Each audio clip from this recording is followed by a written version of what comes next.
Hello everyone, welcome back to the channel. तो आज के हम इस वीडियो में सक्सेस की साइकोलॉजी क्या है, आईआईटी जेई के लिए पढ़ाई के अलावा हमें क्या चीज़ों का ध्यान रखना पड़ता है, किन चीज़ों में हम गलतियां कर देते हैं या हमें केयरफुल रहना है, वो आज हम बात करने वाले हैं।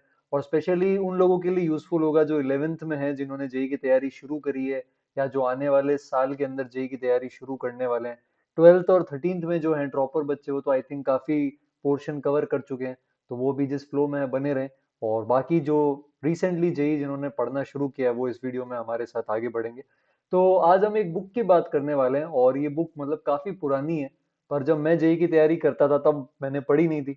बट अब मैं जब जेई के लिए पढ़ाता हूँ तो मैं ढूंढता रहता हूँ क्या चीजें हैं जो मैं बात करूँ अगर आपसे, तो शायद पढ़ाई के मटेरियल के अलावा अपन को फायदा हो सके। तो अनुज खरे इसके ऑथर हैं, और 1996 में उन्होंने जेई दिया था। उस वक्त काफी कम सीट्स और कम आईआईटीज होती थी, तब उनकी ऑल इंडिया रैंक 39 थी। और जिस वक्त उन्होंने ये बुक लिखी थी, आई थिंक 2004 का ये एडिशन है, उस वक्त वो यूएस में थे। और ये जो प्रिंट एडिशन है मेरे पास, ये वाइट कलर का जो आप देख सकते हो, ये 2009 के अंदर आई थिंक परचेज किया था। अभी जो है इसका कवर कुछ ऐसा है, इसलिए मैंने लगा रखा है। और एक दो साइट पे शायद आउट ऑफ स्टॉक है, पर प्रिंट एडिशन मिल जाएगा जो पीडीएफ फॉर्मेट के अंदर है। तो अगर आप पढ़ना चाहो 10th या 11th में हो, अगर आपको लगता है कि आप 2-3 घंटे का समय निकाल सकते हो किसी दिन फ्री, तो आप जरूर पढ़ सकते हैं। इसके अंदर क्या काम की चीजें हैं, तो अपन 10 इंपॉर्टेंट पॉइंट्स पर आज बात करने वाले हैं। कुछ इनमें से हो सकता है आप फेमिलियर हो, पर मेरा यही टारगेट रहेगा कि अगर आपको एक दो भी नई चीजें मिले, या एक दो चीजें आपको ऐसी लगे कि यार तैयारी में ये एक्स्ट्रा हम ऐड कर सकते हैं या हम मॉडिफाई कर सकते हैं, या अरे सर ये प्रॉब्लम तो हमारे साथ भी थी, तो आई थिंक इस वीडियो का पर्पस जो है वो पूरी तरह से सक्सेसफुल हो जाएगा। तो स्टार्टिंग से अपन स्टार्ट करते हैं, और मैंने ये बुक पढ़ी तो कुछ चीजें मैंने अंडरलाइन करी है, तो अपन इन चीजों पर बात करते करते आगे बढ़ेंगे। तो सबसे पहली चीज जो है ना, कोई भी बच्चा स्टार्ट करता है ना, 11th में या 10th में, या कुछ को पहले पता चल जाता है, तो ये पूछते हैं यार क्यों आईआईटी क्यों करनी है। आईआईटी क्या है ये तो हम सभी को पता है, पर क्यों करनी है ना, सिर्फ इसीलिए करनी है कि टफ है, या इंडिया का टफेस्ट एग्जाम है, या वर्ल्ड का सेकंड टफेस्ट है। तो मतलब ऐसा नहीं है, ऐसा क्या है आईआईटी में जो आपको डिफरेंट बनाता है दूसरे लोगों से। तो ऐसा नहीं है कि आईआईटी नहीं हुई तो दुनिया का एंड है। बहुत सारे रास्ते हैं लाइफ में सक्सेस होने के, और अलग अलग तरीके से जीवन में अगर अपन मेहनत करते हैं तो सक्सेस तक पहुंच जाते हैं। बट आईआईटी जो है वो आपका वन ऑफ द रोड्स है ना, वन ऑफ द पाथ है, और बहुत ही ग्लोरियस पाथ है। क्योंकि एक लिमिटेड नंबर ऑफ स्टूडेंट्स हैं जो इन कॉलेजेस में जाते हैं, और प्रीमियर इंस्टीट्यूशंस हैं, लिमिटेड इंस्टीट्यूशंस हैं, और जो उनकी मोल्डिंग है वो एक डिफरेंट मेथड से होती है ना। एक डिफरेंट टाइप ऑफ एक्सपोजर मिलता है, कल्चर होता है, नेटवर्क होता है हर एक अपनी आईआईटीज का। और कोई भी, अगर आप कोई भी ग्लोबल इंस्टीट्यूट या कोई भी कंपनी कॉर्पोरेट उठाकर देख लो, कोई भी रिसर्च इंडस्ट्री उठा के देख लो, हर जगह आपको आईआईटियंस मिल ही जाते हैं जो मोस्टली वर्ल्ड में अच्छी पोजीशंस पर हैं। तो I think one of the best path है ये आपके लिए, जिससे अपन तैयारी कर सकते हैं। तो अगर आप इस फील्ड में जाना चाहते हैं, तो सबसे पहले आप खुद से सवाल पूछें कि क्या मैं आईआईटी करना चाहती हूँ या करना चाहता हूँ। अगर आपके अंदर वो जुनून है, अगर आप में वो करने की इच्छा है कि मैं ये कर सकती हूँ या मैं ये कर सकता हूँ, या अगर और क्लियरली बोलूँ मैं ये करूंगा, वो पॉजिटिव अफर्मेशन है अगर हमारे अंदर कि हम ये करना चाहते हैं, हम ये कर सकते हैं, तो बिल्कुल आप इसे कर सकते हैं। और 10th तक आपने स्कूल में क्या किया है, या कितना अच्छा किया है, कितना बुरा किया है, या आप एवरेज हैं या बहुत आउटस्टैंडिंग है, उसका जेई से कोई लेना देना नहीं है।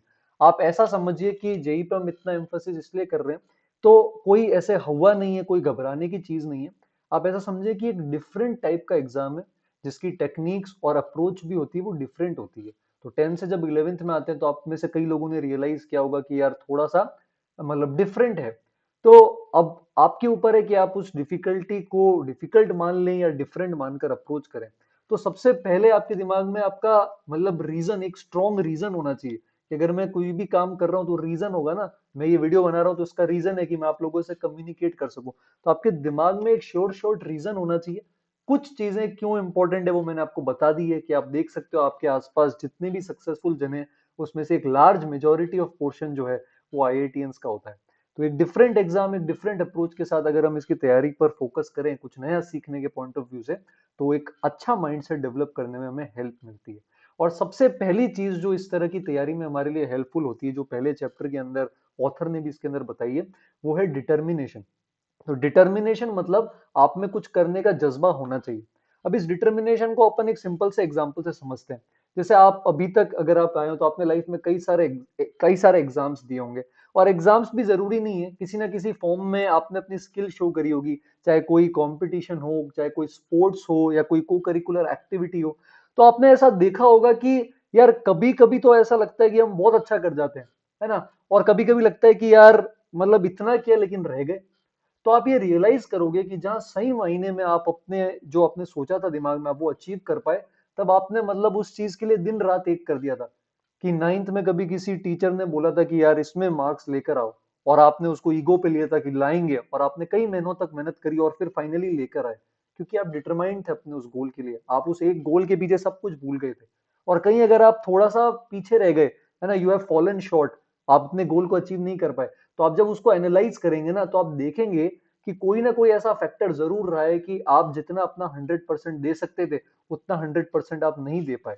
तो सबसे पहली चीज जो आपके पास होती है वो आपका मतलब एक एक खूब बड़ा डिजायर होना चाहिए, एक पैशन होना चाहिए, जो ना सिर्फ जेई के लिए बोल रहा हूं मैं, सिर्फ आईआईटी जेई या मेंस या एडवांस के लिए नहीं, लाइफ में कोई भी काम अगर आपको करना है और एकदम शिद्दत से करना है, बेस्ट बनना है, तो आपके अंदर एक डिटर्मिनेशन होना चाहिए। जब तक आपके अंदर वो पैशन और भूख आप रियलाइज नहीं करोगे, तब तक आप उसको रियलाइज नहीं कर सकते। तो पहला सवाल जेई की तैयारी में करते वक्त आपको खुद से ये पूछना है कि क्या जो डिटर्मिनेशन जो मैंने सोचा था, जिस जिस जज्बे से तैयारी शुरू करी थी, जो मेरा गोल है और जो मेरे एक्शंस है, क्या वो प्रोपोर्शनल है? क्या मैं जिस चीज को चाह रहा हूँ, क्या मैं जिस आईआईटी के अंदर जिस सीट के बारे में मैंने अपना सपना देखा है, क्या मैं उसके अकॉर्डिंग उतनी मेहनत कर रहा हूँ, या कहीं मैं कोई ऐसा तो नहीं कर रहा हूँ कि मैं अपने भविष्य के साथ खिलवाड़ कर रहा हूँ, टू बी फ्रैंक।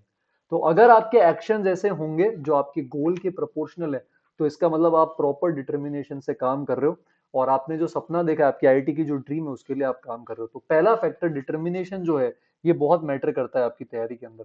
सेकंड चीज जो होती है, ये अपने पास होती है मोटिवेशन। तो हम सब बात करते हैं यार मोटिवेशन, है ना, यूट्यूब पे भी आते हैं, अरे मोटिवेशन चाहिए सर, मोटिवेट कर दो, है, या किसी को रोल मॉडल मान लेते हैं मोटिवेट। तो मोटिवेशन क्या है ना, डिटर्मिनेशन से हम तैयारी तो कर देते हैं शुरू, और पर कर चलते चलते कभी कभी रास्ते में यार ऐसा आ जाता है कि हम ट्रैक भटक जाते हैं, कि सर 2 महीने पहले तो मैं बहुत अच्छा पढ़ रही थी, बहुत अच्छा पढ़ रहा था, लेकिन अब 2 महीने से सर है ना वो एकदम फ्लो नहीं बन रहा है जो पहले बन रहा था। क्यों? क्योंकि अब आपके अंदर जो मोटिव था, आपका गोल था, उसको करने की वो इच्छा नहीं रही, वो मोटिवेशन नहीं रहा जिसको आप ढूंढते हो। तो बेस्ट मोटिवेशन तो आपका इंटरनल मोटिवेशन है। अब मैं आपको कुछ ऐसे एग्जांपल्स दे सकता हूं जो आप अपने लिए सोच सकते हैं। जैसे मान लो हर जने का अलग अलग गोल है, जैसे मान लो आपका कोई गोल है, आपको बड़ी कंपनी में जाना है, तो आप जब पढ़ाई कर रहे हैं और आपको लगे कि यार मैं भटक रहा हूँ, तो आप अपने गोल के प्रति लॉयल रहें कि यार मेरे को वहां जाना है। कुछ का ऐसा होता है कि यार हमें स्पोर्ट्स बहुत पसंद है, तो आपकी जितनी भी प्रीमियर आईआईटीज है, सबके अंदर स्पोर्ट्स की इतनी अच्छी फैसिलिटीज है कि आपके लिए वो भी हो सकता है कि यार ये भी एक मोटिवेटिंग पॉइंट है। या आपको को करिकुलर एक्टिविटीज चाहिए, वो एक मोटिवेटिंग पॉइंट हो सकता है। जो भी आपको दिमाग में रखना है ना, किसी का हो सकता है कि यार पेरेंट्स को प्राउड फील कराना है, किसी का हो सकता है कि किसी दूसरे इंसान को इम्प्रेस करना है। तो जो भी आपका है, या ड्रामेटिक्स आपको पसंद है, म्यूजिक पसंद है कि सर म्यूजिक में मजा आता है पर पढ़ना है, तो आईआईटी आपको उसका भी प्लेटफॉर्म देगी। कितने सारे ऐसे आईआईटियंस हैं जो आगे जाकर फिल्म लाइन में चले गए, या कंपनीज, अच्छी कंपनीज की तो हम बात करते हैं, या उसके साथ अपना खुद का स्टार्टअप कर लिया, या अपनी खुद की बैंड है उन लोगों की, है ना, या कोई स्टैंड अप कॉमेडी कर रहे हैं। तो आपके पास थाउजेंड्स ऑफ अपॉर्चुनिटीज है, उतना जितना आपने सोचा भी नहीं होगा। तो एक इतनी अच्छी जगह जाने के लिए हमें क्या मोटिवेशन चाहिए, उसका नाम ही काफी है। तो कभी अगर आपको लग रहा है कि यार नहीं हम रास्ता भटक रहे हैं, तो हमें अपने आप को मोटिवेटेड रखना है। कुछ जने सक्सेस के वजह से मोटिवेटेड रहते हैं, कुछ को फियर ऑफ फेलियर होता है कि यार नहीं जाएंगे आईआईटी तो कैसी कॉलेज मिलेगी, कैसा रिस्पेक्ट मिलेगा। पर जो भी हो, आपका मोटिवेशन आपको अपने आप को कॉन्स्टेंटली रिमाइंड करना है, क्योंकि भटकना यार बहुत आसान होता है, पर ट्रैक पे बने रहना मुश्किल होता है। तो हमें जैसा लग रहा है कि यार अगर हम तो भटक रहे हैं, तो खुद को रिमाइंड करो कि वो क्या सपना आपने देखा था, जिस वजह से आप आगे बढ़ रहे थे, इस गोल को परस्यू कर रहे थे। पहला सवाल ये था ना कि क्यों आईआईटी, वाई आईआईटी, तो आपके पास एक रीजन था दिमाग में। तो कॉन्स्टेंटली खुद को 2 साल 3 साल रिमाइंड करते रहें, तो हम उस ट्रैक पे रह सकते हैं। और सबसे इंपॉर्टेंट बात, कई सारे ऐसे एलिमेंट्स हैं अपनी सोसाइटी के अंदर जो आपको डिमोटिवेट कर सकते हैं, इंटेंशनली और अनइंटेंशनली। उनसे दूर रहना है यार। ठीक है, हमारा काम दुनिया को सुधारना नहीं, हमारा काम खुद को सुधारना है। कोई अगर अपन को ये बोल रहा है कि यार आप ये नहीं कर सकते, तो ऐसे नेगेटिविटी से, ऐसी नेगेटिव इन्फ्लुएंसेस से हमें दूर रहना है। हमें खुद पर ये बिलीफ होना चाहिए कि आप ये कर सकते हो। कोई कुछ भी बोले, आपको पता है कि आपको अपना बेस्ट देना है। आप बेस्ट हैं या नहीं है वो तो आपकी तैयारी डिसाइड करेगी, पर आपने जितना भी किया है आपको अपना खुद का बेस्ट देना है, और फिर जो होगा देख लेंगे। तो जितने भी जने ये हैं कि अरे तेरा ऐसे नहीं होगा, वैसे नहीं होगा, तू ये नहीं कर सकता, या तू ये भी नहीं कर सकता, ऐसे सारे नेगेटिव एलिमेंट से अपन को सोसाइटी के अंदर दूर रहना है। तो ये डिटर्मिनेशन और मोटिवेशन, ये पहली दो सबसे इंपॉर्टेंट चीजें हैं जो आपकी पढ़ाई की, आपकी तैयारी के साथ चलती हैं। अच्छा, थर्ड बात जो है, जो ऑथर ने यहाँ पे लिखी है बुक में, बड़ी शानदार है। ये सबलिमिनल कंडीशनिंग। अब सबलिमिनल कंडीशनिंग क्या है ना? तो आप ऐसा समझ लो कि आप अपने सबकॉन्शियस में अपने ब्रेन को समझा रहे हो, ठीक है? तो आप उसको इंस्ट्रक्शंस दे रहे हो कि आपको क्या करना है, क्या नहीं करना है। क्योंकि कॉन्शियस माइंड में तो क्या करोगे, आप पढ़ाई करोगे, आप टेस्ट दोगे, लेकिन एक कॉन्शियस माइंड के अलावा एक सबकॉन्शियस माइंड होता है जिसका आप पे कंट्रोल नहीं होता है। तो हमें लगता है कि सर ये तो हमारे कंट्रोल में ही नहीं है ना, हम क्या करें इसका? तो कहने को ये हमारे कंट्रोल में नहीं है, पर साइकोलॉजी या ऑथर जो है वो ये कह रहे हैं कि इस पर आपका कंट्रोल है और आप इसको इन्फ्लुएंस कर सकते हो, ताकि जब आपके कॉन्शियस माइंड में अगर कोई परेशानी आए तो वो आपका सबकॉन्शियस माइंड आपको हेल्प कर सके। और इसके लिए ये बोलते हैं कि आप जो भी सजेशंस है आपकी अपने आप को लेकर, उसको एक कमांड की तरह से ट्रीट करो। कमांड की तरह से कैसे ट्रीट करना है? कि जैसे मान लो आप बोलते हो कि आपसे सुबह सर 5 बजे नहीं उठा जाता, हम चाहते बहुत है कि हम 5 बजे उठ के पढ़ाई करें, पर हम नहीं उठ पाते। तो आप अपने दिमाग को सोने से पहले ये बोलोगे कि मुझे सुबह 5 बजे उठा देना है, या मुझे 5 बजे सुबह उठना है। अब ये सुनने में लगता है सर ये ऐसे क्या बोल रहे हो, कोई मशीन थोड़ी है, दिमाग ऐसे थोड़ी नहीं। It works. अगर आप उसको एक बार, दो बार, तीन बार, 10 बार, 15 बार बोलोगे, तो यकीन मानो कि जब अपन इस प्रोसेस को बार बार रिपीट करेंगे तो एक पॉइंट पर ऐसा आएगा जहां पर आपका जो सबकॉन्शियस है ना, ये जो कंडीशनिंग हम कर रहे हैं, ये हमें इन्फ्लुएंस करेगी। और क्योंकि जो आप बोलते हो वो चीज वो सुनता है और वो इन्फ्लुएंस करता है, तो हमें नेगेटिव चीजें नहीं बोलनी। इसीलिए आपको कहा ना नेगेटिव चीजों से दूर रहो, तो आपको भी नेगेटिव नहीं बोलनी। अगर आप बोलोगे कि यार ये डीपीपी नहीं हो सकती मेरे से, ये सब्जेक्ट नहीं हो सकता, ये चैप्टर नहीं हो सकता, तो फिर वो सबकॉन्शियस माइंड जब आप सवाल करने बैठोगे तो सबकॉन्शियस माइंड आपको क्या बोलेगा कि अरे यार ये नहीं हो सकता, तो फिर कॉन्शियस माइंड सोच ही नहीं पाएगा, ये फॉर्मूला, ये कंसेप्ट लग ही नहीं सकता। तो थोड़ा सा पॉजिटिव एटीट्यूड रखते हुए अगर हम बोलेंगे, और प्रेजेंट टेंस में बोलना है, पास्ट टेंस फ्यूचर टेंस में नहीं बोलना। आपको नहीं बोलना कि मैं ये कर लूंगा, मैं ये कर लूंगी, नहीं, मैं ये कर रहा हूं, मैं ये कर रही हूं, मैं सुबह उठ रहा हूं, है ना, मैं सुबह उठूंगी। आपको प्रेजेंट टेंस के अंदर बोलना है। आप उससे बोलो कि मैं मैथ्स के टेस्ट में या मैं फिजिक्स के टेस्ट में मैं 100% ला रहा हूं। तो वो दिमाग भी आपका उसको एब्जॉर्ब कर लेता है। फिर जब आप टेस्ट देते हो तो वो आपको बोलता है कि आप उस टेस्ट में 100% ला रहे हो। तो खुद को रिपीट करना पड़ता है, खुद को ट्रेन करना पड़ता है। आपने कभी एथलीट्स या स्पोर्ट्स पर्सन को देखा होगा, तो वो कॉन्स्टेंटली अपने मैच में या परफॉर्मेंसेज में बोलते रहते हैं, खुद से बात करते रहते हैं। वो क्या, वो जो बोल रहे हैं वो किसके लिए बोल रहे हैं? अपने सबकॉन्शियस माइंड को याद दिला रहे हैं, मैं बेस्ट हूँ, मैं ये कर सकता हूँ, मैं ये कर सकती हूँ। तो वही चीज आपको पढ़ते हुए करनी। अब ऐसे कोई माला नहीं फेरनी, पर दिन में कब जब भी लगे कि आपके अंदर एक ऊर्जा है, पॉजिटिव एनर्जी है, तो आप याद करो उसको, उसको याद दिलाओ। इसको अपन बोलते हैं सबलिमिनल कंडीशनिंग। और यही हमने यहाँ पर थर्ड, तो हमारे थॉट्स के अंदर पावर होती है, और ये हमारे ऊपर है कि हम किस तरह से उस पावर को यूटिलाइज करते हैं। और बेस्ट तरीका जो है, जैसे मैं इसको कैसे यूज करता था तैयारी में, तो मुझे ऐसा था कि मेरे को अखबार के फ्रंट पेज पे आना, मेरी इतनी अच्छी रैंक आए कि मैं अखबार के फ्रंट पेज पर आऊं।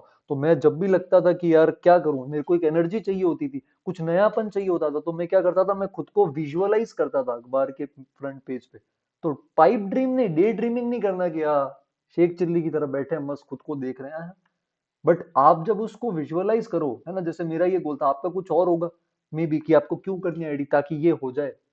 क्या सर, मेरे को जैसे माइक्रोसॉफ्ट में जाना है, तो आप उसको विजुअलाइज कर रहे हो अपने आप को माइक्रोसॉफ्ट के ऑफिस में। तो जब आपको लग रहा है कि यार क्या करूं, कैसे मैं अपने आप को पढ़ने के लिए मजबूर करूं, आप वो विजुअलाइज करो और आप अपने दिमाग को बोलो कि मैं ये करूंगा।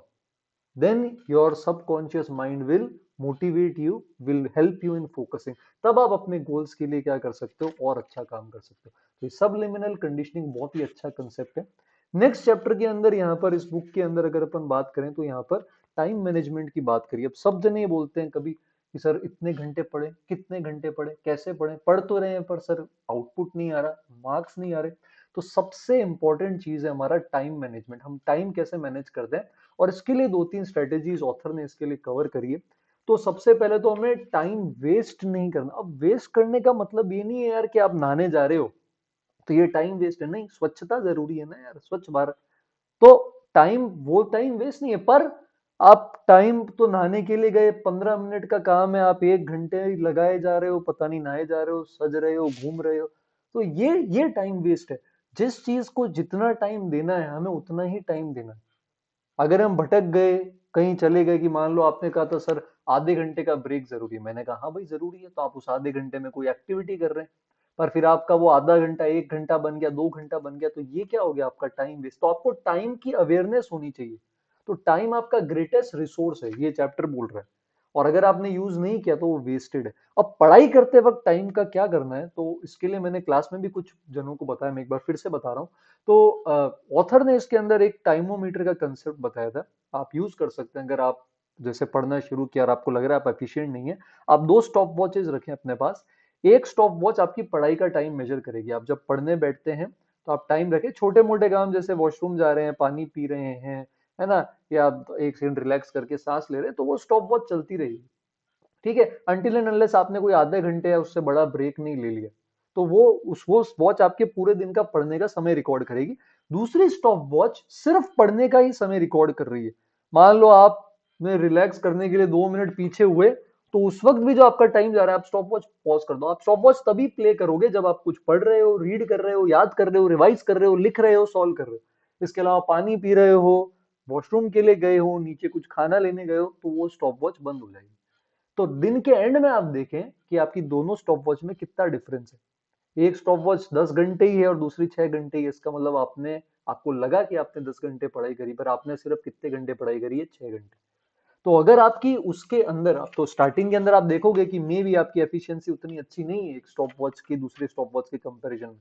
तो अगर आपका 60% से कम है, मतलब आपको एफर्ट करना है, और 70% क्रॉस कर लें अगर अपन, तो उसका मतलब हमारी एफिशिएंसी अच्छी है। तो धीरे धीरे आपका जो टाइम वेस्ट होता है ना पढ़ाई के आवर्स में से, वो टाइम जो है वो धीरे धीरे कम हो जाएगा और वो दोनों मैच करने लग जाएंगी। तो ये एक अच्छा टूल हो सकता है, ऑल्दो मैं अपनी प्रिपरेशन में यूज नहीं कर पाया था, बट मुझे भी ये चीज काफी लेट जाकर पता चली। तो आई थिंक ये एक अच्छा तरीका है। एक और चीज टाइम जो अच्छा बचा सकती है आपका, वो है गोल सेट करना। अब गोल सेट करना बहुत इंपॉर्टेंट है। मतलब आपको पता होना चाहिए कि आपको दिन में क्या करना है और कितनी देर करना है, कितने क्वेश्चंस करने हैं। तो अगर आपने छोटे छोटे गोल सेट कर रखे हैं, और एक दिन का भी नहीं, आप एक महीना ले लो, मान लो रिवीजन कर रहे हो, सर 11th रिवाइज करनी है, तो आपने एक गोल बना दिया, एक टाइमलाइन बना दी कि अच्छा इस 3 दिन में ये, 3 दिन में ये, तो आपके पास क्या, आपके दिमाग में गोल चल रहे हैं। तो आप गोल बेस्ड पढ़ाई करोगे, वरना आप क्या ऐसे ही है, हो जाते हो कि कुछ भी कर रहे हैं, लग रहा है पढ़ रहे हैं पर आउटपुट नहीं आ रहा। तो अगर आप गोल बनाकर अपने लिए गोल सेट करके पढ़ाई करोगे ना, तो उसके लिए ज्यादा एडवांटेज होगा। और जब अपन गोल बना के पढ़ते हैं तो, और टाइम के अकॉर्डिंग पढ़ते हैं, तो हमें हमारे ऑब्स्टेकल्स रियलाइज होते हैं कि कौन सी ऐसी चीजें जो हमें रोक रही है। क्या हमें इंस्टाग्राम रोक रहा है, क्या हमें यूट्यूब रोक रहा है, क्या हमें बाहर कुछ खेलने वाली चीज रोक रही है, क्या हमें कोई वेब सीरीज रोक रही है, तो हम उसको धीरे धीरे एलिमिनेट कर सकते हैं। और इतना आसान नहीं होता है गोल अचीव करना। अगर कोई चीज आपका टाइम खा रही है, आप उसका टाइम कम करोगे या उसको एलिमिनेट करोगे, तो आपको बहुत एफर्ट लगेंगे, 2-3 हफ्ते लगते हैं आदत बनने में। बट अगर हम टाइमली उसको रियलाइज कर लेंगे और उस पर काम करेंगे डिटर्मिनेशन से, है ना, प्रॉपर डिसिप्लिन से, तो वो हमें लॉन्ग टर्म में हमारे टाइम बचाने में, हमारे टाइम को इफेक्टिवली यूटिलाइज करने में हेल्प कर सकता है। आप टाइम टेबल बना सकते हैं, है ना, सुबह टाइम टेबल लिख दिया आज क्या करना है, उसको फॉलो करें, डिसिप्लिन आता है। और जब डिसिप्लिन आएगा तो ही अपन अपनी पढ़ाई को अच्छे से कर सकते हैं। नेक्स्ट टिप के अंदर हम यहाँ पर बात करते हैं स्टेट मैनेजमेंट की। अब स्टेट मैनेजमेंट क्या कंसेप्ट है, स्टेट मैनेजमेंट इंपॉर्टेंट है।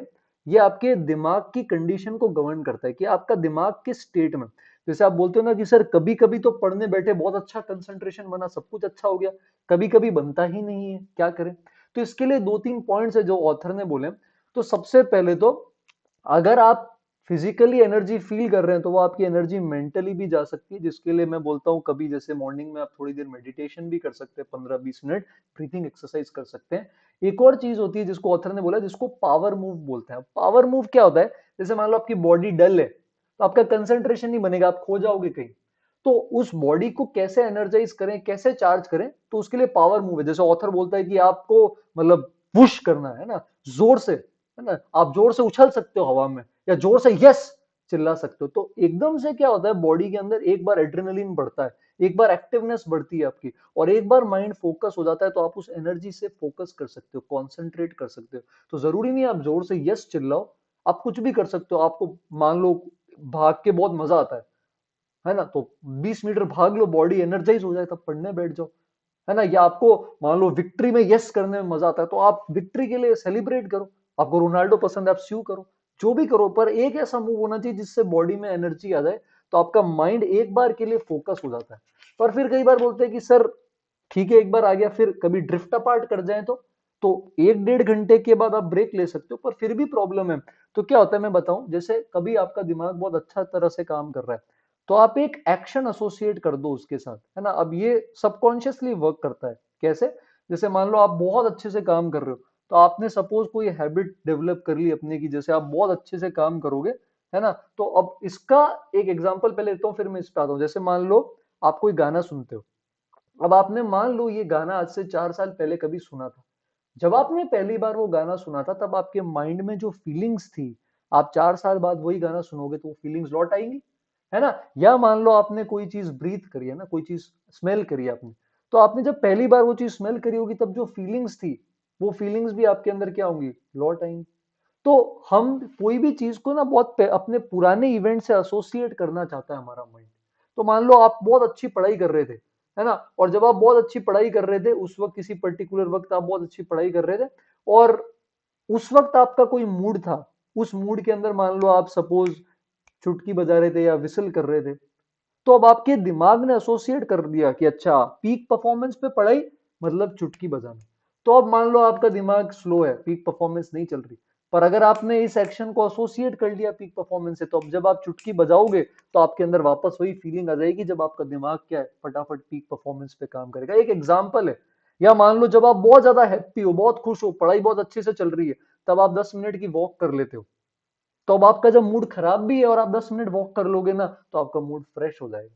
तो ये भी भाई एक तरह की कंडीशनिंग ही है आपकी ब्रेन की, जो आपको क्या कर देती है, एक अच्छे मूड से एसोसिएट कर देती है। एक तरह से आप अपने इमोशंस पर थोड़ा सा कंट्रोल करने लग जाते हो।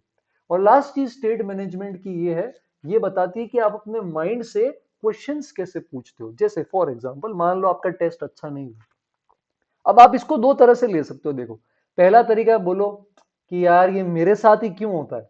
अब एक नेगेटिविटी आ गई, अब दिमाग ये सोचेगा मेरे साथ क्यों होता है, मैंने तो ये भी किया था, ये भी किया था, सब कुछ पढ़ा था, पर ये मेरे साथ हुआ। तो आप अब एक गलत ट्रैक पे जा रहे हो। पर अगर आप इसकी जगह ये क्वेश्चन पूछोगे कि यार ये हो क्यों गया, क्या ऐसी कमी रह गई थी तैयारी में, या क्या ऐसी गलती हो गई थी एग्जामिनेशन हॉल में कि ये हो गया, तो आप उसका आंसर खोजोगे। आंसर खोजोगे तो आपको गलती रियलाइज होगी, उस पर काम करोगे और आप प्रोग्रेस करोगे।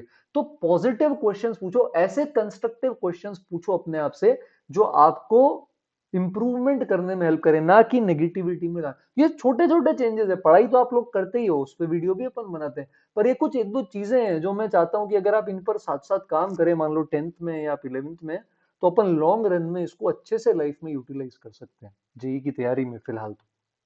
ठीक है, तो ये स्टेट मैनेजमेंट है। और नेक्स्ट चीज है मेंटरिंग। तो मेंटरिंग का मतलब, मेंटर क्या है, आपका कोच, आपका टीचर, आपका गुरु कोई भी हो सकता है, जिससे आप कोई एडवाइस के लिए जाते हैं, जो आपकी हेल्प करता है, पढ़ना क्या है, क्या मटेरियल करना है, कैसे पढ़ना है, वो बता सकता है ना? तो मेंटर का इंपॉर्टेंट रोल होता है कि आप अगर कोई कोचिंग में हैं या कोई घर में आपकी हेल्प कर रहा है, तो आप उनसे जुड़े हुए रहें, है ना? तो अगर कोई गाइड कर रहा है, तो वो हमें लॉन्ग टर्म के अंदर हेल्प करता है, और किसी ना किसी वे के अंदर हमें कोई गलत डायरेक्शन में भटकने से रोकता है ना? तो जो भी आपके टीचर्स हैं या घर पे कोई एडवाइस करते हैं, तो उन पे भरोसा रखें, उनकी बात माने, और कोई प्रॉब्लम है तो उनसे जरूर शेयर करें, क्योंकि रास्ता लंबा है आपकी जेई की तैयारी का, और आपको फोकस वे में चलना है, और कई बार हमें अपने अलावा दूसरों की हेल्प की भी जरूरत पड़ती है। तो ये चीज कई बार हमारे लिए बहुत ज्यादा इंपॉर्टेंट हो जाती है। क्या मटेरियल कर रहे हैं वो भी इंपॉर्टेंट हो जाता है, कैसे पढ़ रहे हैं, तो ये सारी चीजें जो है ये सब एक साथ काम करती है। नेक्स्ट चीज है स्ट्रेस मैनेजमेंट, है ना? तो कई सारे बच्चों को देखा यार, बहुत स्ट्रेस हो जाता है ना? मतलब बहुत ज्यादा टेंशन ले रहे हैं, टेंशन में तबीयत खराब कर रहे हैं, स्ट्रेस कर रहे हैं। ऐसा नहीं होता है। आपकी तबीयत आपके स्ट्रेस की वजह से खराब नहीं हुई है, इस वजह से खराब हुई है कि आप उस स्ट्रेस को हैंडल कैसे कर रहे हो, है ना? तो जैसे ऑथर इसमें बोलता है कि आप स्ट्रेस को दो वे में ले सकते हो। एक तो पॉजिटिव वे में, तो एक हेल्दी कंपटीशन के वे में अगर स्ट्रेस लोगे ना, जैसे मान लो कंपटीशन है, तो प्रेशर तो होता है थोड़ा सा, स्ट्रेस तो आता है थोड़ा सा कि यार ऐसे परफॉर्म किया, अब ऐसे परफॉर्म करना है, थोड़ा सा रहता है। तो अगर अपन उसको पॉजिटिव वे में लें, चैलेंज लें हल्का सा, और उसको फुलफिल करने की कोशिश करें, तो वो स्ट्रेस हमारे लिए फ्रूटफुल होगा। पर अगर अपन ऐसे ले लेंगे कि अरे यार ये भी करना है, ये भी करना है, ये भी करना है, टाइम इतना कम है, नहीं होगा, तो फिर वो धीरे धीरे क्या होता है, चीजें खराब होती जाती है, हम कर भी नहीं पाते हैं, और फिर कुछ खराब होता है तो फिर उसका स्ट्रेस और आता है। तो हमें उसके लिए क्या करना है कि आप एक साथ ऐसा मत करो, स्ट्रेस को पूरा, स्ट्रेस को मतलब स्ट्रेस एक आग की तरह, एक फायर की तरह है ना, बहुत ज्यादा फायर होगी क्या होगा, सब जल जाएगा। इतनी सी छोटी सी फायर है तो उससे कुछ जलेगा ही नहीं, बट एक आइडियल अमाउंट ऑफ फायर हमारे लिए कितने काम की आती है ना, कुकिंग में कितना हेल्प करती है। तो आपको स्ट्रेस जो है उसके लिए क्या कर सकते हो, आप एक प्रायोरिटी लिस्ट बनाओ। तो ऑथर बोलते हैं आप प्रायोरिटी लिस्ट बनाए कि ये प्रायोरिटी है, तो टॉप प्रायोरिटी की चीज पहले करते हुए फिर धीरे धीरे नीचे होते जाए। अब मान लो लिस्ट में 10 चीजें, तो अब आपने जैसे एक चीज करी, दो चीज करी, अब जब आप टिक करेंगे उस लिस्ट के अंदर, है ना, तो उसके केस के अंदर आपको क्या होगा, थोड़ा अच्छा लगेगा कि अरे यार मैंने ये भी कर लिया, ये भी, मैं बाकी चीजें भी कर सकती हूँ, या बाकी चीजें भी मैं कर सकता हूँ। तो आपका जो जो काम है या रूटीन है, आप या जो चैप्टर रिवाइज करना है वो लिख लो, है ना, लिखने की हैबिट मत जाने दो, और जैसे से होते जाए टिक करते जाओ, तो आपके अंदर एक अच्छी फीलिंग आएगी। इसके अलावा स्ट्रेस मैनेजमेंट के लिए आप डाइट पे अच्छा ध्यान दें, अच्छा खाएं, है ना, जंक चीज या ऐसी चीजें जिससे नींद आती है, सेहत खराब होती है, ट्राई करें यार, 1-2 साल है दूर रहें इससे, है ना। और एक्सरसाइज कर सकते हैं, दिन में 20 मिनट या आधा घंटा तो कम से कम खुद के लिए निकालना चाहिए। और अगर आपके पास टाइम सफिशिएंट है तो 7 से 8 घंटे सोने पर आपका दिमाग जो है वो बहुत अच्छे से रन करता है, नहीं तो फिर दिन भर आपके लिए बोरिंग हो जाता है। और थोड़ा अगर हो सके तो फैमिली के टच में दिन में 15 मिनट तो निकाल सकते हैं, है ना, तो थोड़ा सा चेंज हमें मिलता है ना। तो नेक्स्ट चीज जो है अपने पास वो है फिजियोलॉजी। फिजियोलॉजी अपनी बॉडी है, तो जैसे मैंने आपको बताया ना, माइंड का कनेक्शन होता है, जो सोचते हैं वैसा ऑरा क्रिएट होता है अपने चारों तरफ, वैसा ही बॉडी होती है। तो आप खुद खुद इमेजिन करो, मान लो आप बहुत खुश हो, बहुत हैप्पी हो, बहुत एनर्जेटिक हो, तो आपकी बॉडी कैसे होगी, एकदम कॉन्फिडेंट होगी, एकदम स्ट्रेट होगी, इरेक्ट होगी, एकदम सीधे होगा, है ना, आपके पोस्चर में वो चीज रिफ्लेक्ट करेगी, आप चलोगे बात करोगे रिफ्लेक्ट होगा। तो मान लो आपका टेस्ट खराब हो गया, ये आपका मन नहीं है, तो आप कैसे एकदम डाउन हो जाओगे, बात भी आप वैसे ही करोगे, चेहरे पर भी वैसे ही लगेगा, फिर उसका असर भी वैसा होगा। तो फिजियोलॉजी ये बोलती है कि आपकी माइंड और बॉडी कनेक्टेड है। तो मान लो माइंड अच्छा है तो बॉडी हेल्दी रहेगी, माइंड सही नहीं है तो बॉडी भी क्या होगी, एकदम ऐसे झुकी भी रहेगी, मन नहीं लगेगा। तो अब आप इसको उल्टा ट्रीट करो, अगर आप बॉडी पोस्चर, है ना, और अगर आप बॉडी इमेज अच्छी पॉजिटिव रखेंगे तो माइंड पर भी पॉजिटिव जाएगा। मान लो मैं नहीं हूं, अच्छे कंडीशन में नहीं हूं, पर फिर भी मैं एक एक अच्छे तरीके से बैठा हूं, एक अच्छे पोस्चर में पढ़ रहा हूं, एक अच्छे तरीके से चल रहा हूं और कॉन्फिडेंस रख रहा हूं, तो धीरे धीरे थोड़े टाइम बाद मेरा माइंड उसके यूज टू हो जाएगा और मैं एक बार फिर से एक्चुअली उसी स्टेट में पहुंच जाऊंगा, उस हैप्पी स्टेट में जहां मेरा माइंड काम करता है। तो बजाय उदास रहने के, बजाय नेगेटिव रहने के, बजाय इस तरह से मतलब मूड खराब रखने के, अपनी बॉडी लैंग्वेज पॉजिटिव रखें, तो उसका असर जो है वो आपके माइंड पर भी पड़ता है, और आप देखेंगे कि भले ही आपको पहले अच्छा नहीं लग रहा था, पर फिर धीरे धीरे आपको अच्छा लगने लगेगा। और फाइनली लास्ट चैप्टर के अंदर कुछ स्टडी टेक्निक समराइज करते हैं, तो कुछ पॉइंट्स पे अपन एक बार वापस रिविजिट करते हैं। तो सबसे पहली क्या चीजें अपन ऐसा ध्यान रख सकते हैं पढ़ाई करने के साथ साथ, सबसे पहले अपना बेस्ट टाइम पहचानो। कुछ बच्चे सुबह अच्छा पढ़ सकते हैं, तो उसकी हैबिट डालें, सर्दी है नहीं होती तो भी ट्राई करें। जैसे मैं सर, मेरे को सुबह अच्छी होती थी पढ़ाई, पर मैं, मुझे पता था कि मैं जब सो जाता हूँ तो फिर मेरे से रजाई से बाहर निकलना मुश्किल होता है। तो जब मैं पढ़ता था तो मैं 2 लेयर 3 लेयर पहन के सोता था बिना रजाई के, तो मेरे को उठने में आसानी होती थी, मेरे को ऐसा नहीं लगता था मेरे को पलंग से बाहर आना। कोई भी अलग अलग टेक्निक हो सकती है। रात का अगर आपको टाइम है तो जग के पढ़ते हो, तो आपका सबसे ऑप्टिमल टाइम पहचानो जब आप बेस्ट पढ़ाई कर सकते हो। ठीक है, जो आपको चीजें मुश्किल लगती है, चाहे जो ये आपको करने में जोर आता है, जो आप टाल देते हो, प्रोक्रेस्टिनेट करते हो, उनको पहले कर लो, ताकि पसंद की चीजें बाद में भी करोगे तो आपके लिए चल जाएगा, तो वो आप पहले कर सकते हो। ठीक है, प्रैक्टिस पे फोकस रखें, डिस्ट्रीब्यूटेड पढ़ाई करें कि 1 से 1.5 घंटा सर एक सिटिंग में अच्छी पढ़ाई होती है, तो पहले वो कर लो, 10-15 मिनट का ब्रेक ले लो, फिर वापस 1 से 1.5 घंटा कर लो। कुछ चीजें आप साथ में कर सकते हैं, जैसे फॉर एग्जाम्पल मान लो आप ट्रांसपोर्टेशन में आते हैं जाते हैं, तो कुछ चीजें जो लिखने की नहीं है, रिवाइज करने की या देखने की, वो आप उस वक्त कर सकते हैं। तो आप दो चीजों को साथ में कर सकते हैं, है ना। या मान लो आप कभी इसी तरह से कहीं चले गए, मान लो इमरजेंसी कहीं जाना पड़ा, लेकिन आपको कुछ रिकॉल करना है, मान लो आपके पास इनऑर्गेनिक केमिस्ट्री के आपने फ्लैश कार्ड या नोट्स बना रखे हैं, तो आप उसको उसी वक्त रिवाइज कर सकते हो। तो इस तरह से अपना टाइम का प्रॉपर यूटिलाइजेशन कर सकते हो। अच्छा, पढ़ने बैठते हो तो चीजों को साथ में रखो भाई, क्या पेन है, पेंसिल है, कॉपी है, पानी की बोतल भी अगर आपको चाहिए तो वो भी उस वक्त भर के रखो, बार बार उठना नहीं पड़ेगा।